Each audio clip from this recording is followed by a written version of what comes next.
Olá, pessoal, nós somos o grupo 5. Nós vamos apresentar o artigo Design da Interação e Ambientes de Aprendizagem baseado em Tecnologias, das autoras Maria Cecília e Elaine Rayas. Os membros do nosso grupo são Alessandro, eu, Débora, Fátima, Francine, Igor e Pepe. Inicialmente, a autora faz um apanhado geral sobre a evolução das tecnologias, perpassando desde o início da criação dos computadores até os dias atuais.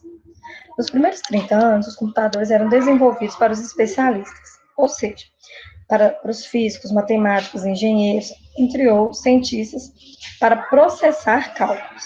Neste momento, a utilização do computador era simplesmente como forma de automatizar tarefas que os humanos já faziam. Então, houve aí mais um desenrolar de alguns mais de 50 anos, né? Quando, em 1980, houve a criação, o surgimento, na verdade, dos computadores pessoais. Neste momento, surge o conceito de usuários, que são aquelas pessoas que não são os ditos especialistas na área, né, da computação.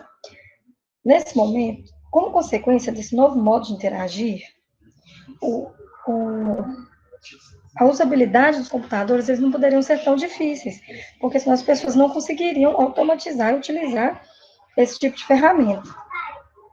Por isso, o computador precisava ser mais fácil, mais ágil, um design mais prático, mais acessível, né, que direcionasse os seus usuários de uma forma fácil de lidar com aqueles sistemas. Nesse período, a gente tem a utilização dos computadores por secretários, empresas, contabilidades, entre outros. Logo em seguida, também, surge a visão IoT, que é a visão da internet para as coisas. O que é isso? Com a criação da internet, vários outros dispositivos estão interligados nesse mundo tecnológico. Seja um celular, um notebook, um iPhone, um tablet, né? Enfim. Em 1991, com o lançamento da internet, surge o primeiro computador acessível. Se eu não me engano, o nome dele era Macintosh. E logo em seguida, após o surgimento do Macintosh, foi também criado o mouse. Na verdade, não foi criado, ele foi comercializado. O mouse foi criado em 1960, mas só foi comercializado a partir de 1980. Já no final dessa parte do texto, a autora ela ressalta os benefícios advindos com as tecnologias, mas nos faz refletir também sobre algumas questões, como, por exemplo, a relação homem-computador. Né, com essa quantidade de informação, de comunicação exposta e facilmente, de fácil acesso para todos, a autora aborda também o crescimento da tecnodependência, assim como a hiperconectividade, que é algo muito voltado para os dias atuais, porque nós podemos perceber que nós somos totalmente dependentes, né, das tecnologias. Um fato positivo que a autora trouxe no texto, o encurtamento das distâncias. Hoje a gente tem contato com pessoas que estão longe, né, que a gente consegue aproximar, e aí alguma metodologia desenvolvida por meio da tecnologia, ou consequentemente utilizando a internet. Anteriormente, a Débora falou sobre evolução computacional, falaremos agora sobre a disciplina IHC, Interação Humano-Computador, né, e sua evolução ao longo da história da evolução computacional. A IHC surgiu como uma das 9 áreas da ciência da computação, né, depois foi incluída nos currículos da ciência da computação, e hoje é incorporada como área de pesquisa por departamentos da ciência computacional. A IHC, conforme as autoras, vivenciaram 3 momentos distintos. O primeiro momento, a disciplina era orientada à engenharia dos artefatos, né, o ajuste ergonômico, onde se centrava na correção, né, de problemas da interação homem-máquina. Tinha uma abordagem comportamental e baseava-se no modelo linear de desenvolvimento, que era o modelo cascata. Esse modelo não dispunha de flexibilidade, seguia uma sequência engessada no desenvolvimento de sistemas. Né? A avaliação era tardia, né? Baseava-se numa avaliação somativa, né? Somente fazia uma avaliação do sistema após o desenvolvimento final do sistema, o que aproximava-se dos moldes de uma avaliação somativa, havia pouco entendimento do usuário, né? E a usabilidade, ela somente era verificada após desenvolvidos os sistemas. No segundo momento da disciplina, era baseado na ciência cognitiva. A pergunta que norteava o design de sistemas era como modelar a ação humana na interação com sistemas para aumentar a eficiência dos computadores. Então, nesse segundo momento, havia um maior envolvimento do usuário, né, no processo de design, desde o seu início, né? O design era iterativo, baseado no design iterativo e prototipação, né? Buscava-se uma avaliação formativa, ou seja, avaliava-se o desenvolvimento do sistema desde o início do processo, né, através da pesquisa de usuários, né, pesquisava-se as necessidades do público, do usuário, né?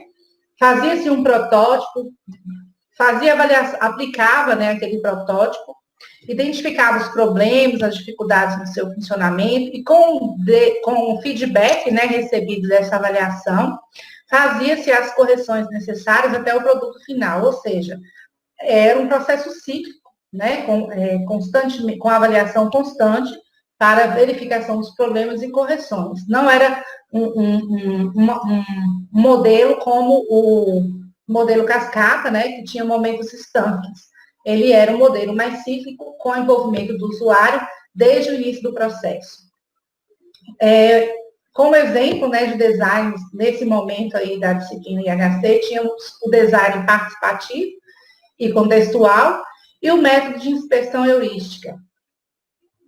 O terceiro momento, né, da IHC, que é o presente momento, né, que ainda está em construção, as autoras colocam como características, né, que nesse momento, onde a interação é vista como fenomenologicamente situada, ele é caracterizado pela saída de um paradigma conservador para uma abordagem mais subjetivista, onde as questões relacionadas ao mundo dos sujeitos são consideradas no processo de design, né? Há uma preocupação na utilização de ferramentas de comunicação e mobilidade, ou seja, projeta-se e desenha-se sistemas para serem usados nas mais diferentes ferramentas de comunicação, não apenas no computador, né? Foca em aspectos culturais e estéticos, há uma expansão do cognitivo ao emocional e começa-se o design para a afetibilidade, que é baseado em 6 princípios, né? Citados pela autora. Como exemplos de design para a afetibilidade, as autoras citam o Google Giro, né? Que disponibiliza no Google, lá na ferramenta de busca do Google, disponibiliza logotipos. Nesses logotipos, às vezes, são trazidos personalidades, aspectos das culturas das comunidades, datas comemorativas. Esse é um exemplo de design para afetibilidade, porque o usuário é uma alternativa, né, para que o usuário se identifique com aquele ambiente, né, se reconheça, reconheça aspectos da sua cultura naquele ambiente. Outro exemplo de design de recursos, né, do design para a afetibilidade, são os emoticons, usados aí pelo Facebook, pelo WhatsApp, como forma de que o usuário se comunique para demonstrar afeto. Design socialmente consciente, DSC. Bom, o design socialmente consciente, ele atende em 3 questões metodológicas, certo? Que é a base, os princípios e a operação. No caso da base, ela trabalha com uma visão sistêmica, ou seja, ela trabalha de maneira como que a tecnologia afeta em nossos meios, certo? Que é um pouco diferente daquela perspectiva racionalista dos processos e práticas do design de interação. Bom, os princípios do design socialmente consciente são 5. E a gente entende que todos esses 5 princípios, todos eles se resumem na metodologia do design para todos, ou que a gente chama de design universal. Bom, a operação co-design, né, que é o formal, o informal e técnico, como vocês podem ver aí uma breve definição do conceito, né, e o conceito de cada um dos três, em específico. Bom, a gente entende o seguinte, que essa metodologia, ela busca compreender aspectos informais da sociedade, como cultura, crenças, interações e normas, né, das quais proporcionam cada um desses. No caso, o desenvolvimento de um sistema técnico, né, que, por sua vez, acaba a passar a mediar ações e influenciar naqueles aspectos anteriores. Olá pessoal, eu sou o Peter, vou apresentar para vocês a ferramenta CPES, Ambiente Colaborativo Programável para Narrativas. O CPES é uma ferramenta digital que permite às crianças construírem histórias em um ambiente virtual, com a programação feita através de objetos tangíveis e não através de linhas de programação e códigos, né, coisa que não é muito intuitiva para crianças. A programação no CPES ela é feita através de interfaces de usuários tangíveis, que são elementos físicos, são hardwares, né, que facilitam a interação da criança com o ambiente programável. Então, cada interface dessa, né, cada peça dessa, possui uma tag RFID, que é uma tecnologia de radiofrequência, que faz com que elas sejam identificadas pelo sistema, né, pela ferramenta computacional, para que possa se criar histórias, né, com a adição de personagens e também de cenários e outros objetos. Essas ferramentas, né, fazem parte do design de interação. Como são construídas as histórias, né, as narrativas com a ferramenta CPES?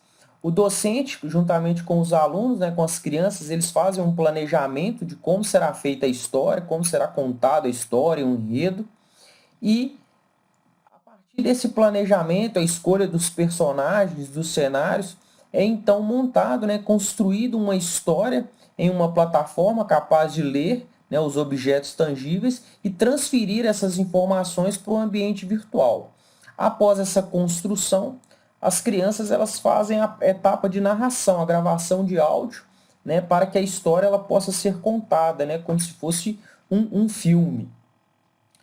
E os resultados são resultados incríveis, né? São histórias interativas criadas por essas crianças, né, utilizando programação, mas uma programação mais abstrata, né, mais entendível para o perfil, né, de idade dessas crianças. Então, são histórias criadas com cenários diversos, personagens diversos, que ilustram a criatividade que uma criança ela tem e com a facilidade de trabalhar com essa ferramenta, né?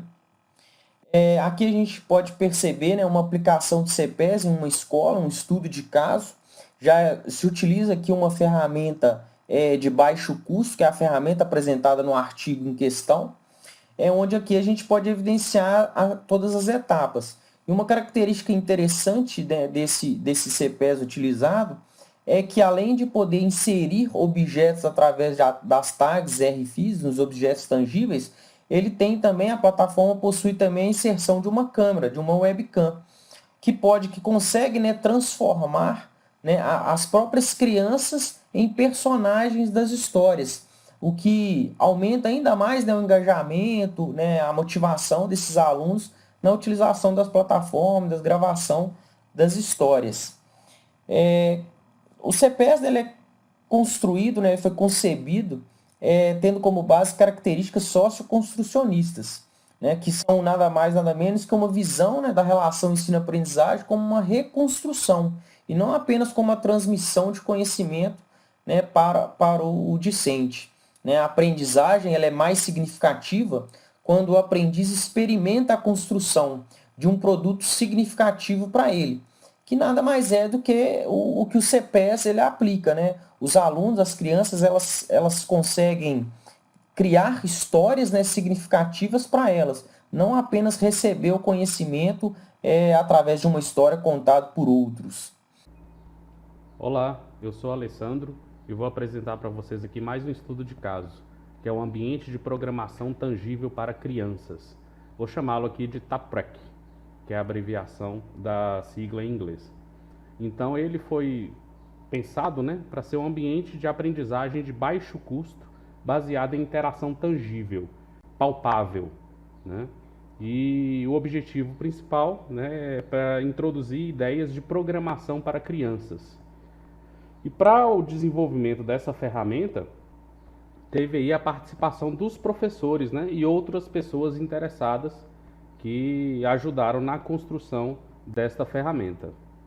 Como fundamentos para a criação do projeto, tem algumas premissas, né, que foram estabelecidas pelos seus idealizadores, que é que usuários deveriam ser capazes de construir programas com a organização de objetos tangíveis, né, objetos palpáveis, a exigência de investimento mínimo, então tinha que ser um equipamento, um dispositivo de baixo custo, a utilização de objetos tangíveis, usando tecnologia simples, embora robusta. Então tinha que ser o mais simples possível, mas tinha que abarcar todas as possibilidades, né, para a introdução à programação. Também tinha que ter facilidade de manutenção e personalização, com a possibilidade de criação de novos cenários pelos professores. Então os próprios professores deveriam ser capazes de criar cenários para que as crianças pudessem desenvolver, né, e iniciar aí com as funcionalidades de programação. Então, os conceitos básicos de programação, como sequenciamento, estruturas de decisão, estrutura de repetição, procedimentos e funções, né, deveria ser possível de simular e aplicar utilizando essa ferramenta. Deveria também ter a interação entre os envolvidos para que a solução criada tivesse sentido para eles. Então, a criação sempre deveria ser feita em conjunto, né, com os interessados, professores, alunos, programadores, né, que desenvolveriam essa ferramenta. E deveria tornar também a sua tecnologia acessível às populações menos favorecidas financeiramente. Então, deveria ser uma solução de baixo custo. Então, dessa forma, foi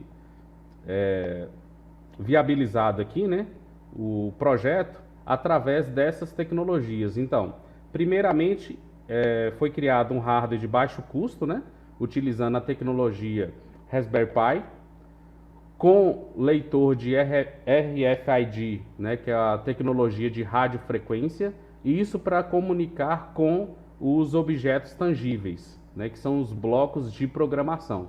Então, os alunos, as crianças, iriam treinar, né, aplicar conceitos de programação utilizando blocos, como se fossem quebra-cabeças. E conforme a combinação desses blocos, né, estaria aí sendo desenvolvido o programa, ou um jogo, ou uma sequência, né, com os conceitos lá da programação, de estrutura de repetição, estruturas de decisão.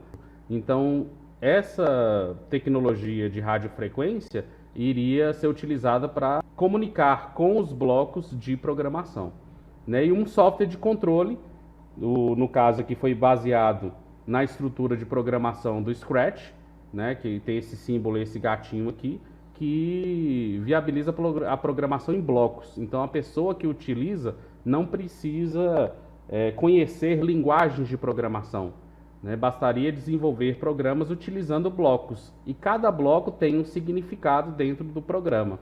No caso aqui, essa interface, esse projeto que foi desenvolvido, era para transformar os blocos tangíveis, esses blocos que estão sendo visualizados aqui na imagem, né, que os alunos poderiam tocar, fazer com que esses blocos comunicassem com a estrutura do programa, que também é desenvolvida em blocos. Só que blocos virtuais, né, vamos dizer assim, que estão dentro da estrutura de programação. Então essa solução foi desenvolvida, tem um baixo custo, né? Toda a solução, e os alunos, as crianças, poderiam conhecer as técnicas de programação para desenvolver jogos, programas de computador e assim por diante. Então, nessa solução, né, que foi desenvolvida, tá, PREC, as vozes das partes interessadas são trazidas para o processo de design do ambiente e para formas de usá-lo. Então, todos os envolvidos participam da sua criação, né? Nele também, as crianças estão programando juntas, fazendo isso em grupos de forma participativa. Então, não é só aprender programação, aprender a utilizar a tecnologia, e sim também interagir com os colegas, né? A comunicação aí entre os pares ao longo do processo foi fortemente estimulada, né? Com essa ferramenta, com esta solução. Oi, pessoal, meu nome é Fátima e eu vou trazer para vocês um apanhado geral do nosso trabalho sobre design de interação e uma conclusão. Vejam que nós criamos aqui um mapa mental, e aqui bem sintetizado, para trazer um pouco do que foi o nosso trabalho, né? Primeiro, a evolução tecnológica, esses últimos 60 anos aí, entre 1950 a 2010. Depois, esse momento da disciplina interação humano-computador, essa necessidade de repensar, de avaliar os processos. Depois, essa preocupação com o design socialmente consciente, onde se pensa um pouco mais no macro, né? Como essas tecnologias afetam os meios culturais, sociais, econômicos e éticos. Depois, esse ambiente de aprendizagens baseados em tecnologias, né? Esses cenários de design que vai trazer aí para a gente esse ambiente colaborativo, para contar história, permitir criação de história, narração e até mesmo criação de roteiros, né, para crianças especialmente. E, por fim, então, as considerações finais. Para isso, para retomar um pouco isso tudo que nós pensamos, eu trouxe algumas perguntas. Você já parou em algum momento e se perguntou quantos produtos interativos você utiliza em seu dia a dia? Além do telefone, do computador, dentre outros? Todo esse aparato que você usa são fáceis e agradáveis de se usar? Ou traz alguma dificuldade, ou te faz perder tempo, ou coisas desse estilo? Depois de pensar nisso tudo, será que todos esses produtos que você utiliza hoje, eles foram criados pensando em você, em nós como usuários? São perguntas que precisamos responder para entendermos os rumos dessa criação, desse design que está aí acontecendo todos os dias e a todos os momentos. Vejam que nessa tela aqui eu trago um pouco isso que nós vimos no próprio texto. Nesse primeiro ponto, uma pessoa, vamos chamar de designer aí, fazendo uma avaliação criativa. Penso que possivelmente ela esteja se perguntando, será que está certo? É esse o caminho? Num outro momento, a gente já percebe a utilização, como está descrito aí, de teste com o usuário. Essa pessoa pensa, essa pessoa fala o que ela deseja e como ela está compreendendo isso que foi criado. E no segundo momento, como apresentado no ambiente de aprendizagem baseados em tecnologias contemporâneas, esse cenário aí, onde inclusive trazemos aí uma criança, né? Que ela diz, eu quero aparecer na narrativa, eu quero inserir um gato na narrativa. Ou seja, esse é o cenário onde a pessoa senta e diz para esse criador, para esse design, eu preciso de uma ferramenta que responda às minhas necessidades. Uma vez que esse sujeito é escutado, está acontecendo essa forma respeitosa de perceber valores e interesses dessas pessoas, bem como suas competências para utilizá-las. E a gente percebe que, partindo desse ponto, os designers profissionais saem um pouco de cena e eles trazem para essa convivência a coautoria, para que cada dia e cada vez mais eles se tornem assertivos, mais assertivos, para encontrar soluções, as soluções necessárias que esses sujeitos, eu vou aqui chamar de consumidor, penso que não seja a melhor palavra a utilizar, mas desse que demanda do trabalho. Então, assim, pensamos um pouco, perpassamos um pouco por toda essa dinâmica do nosso trabalho. E fica para você. O que você gostaria de mudar? Diante de todo esse cenário, de todas essas ferramentas que você utiliza, em algum momento você se sentiu escutado?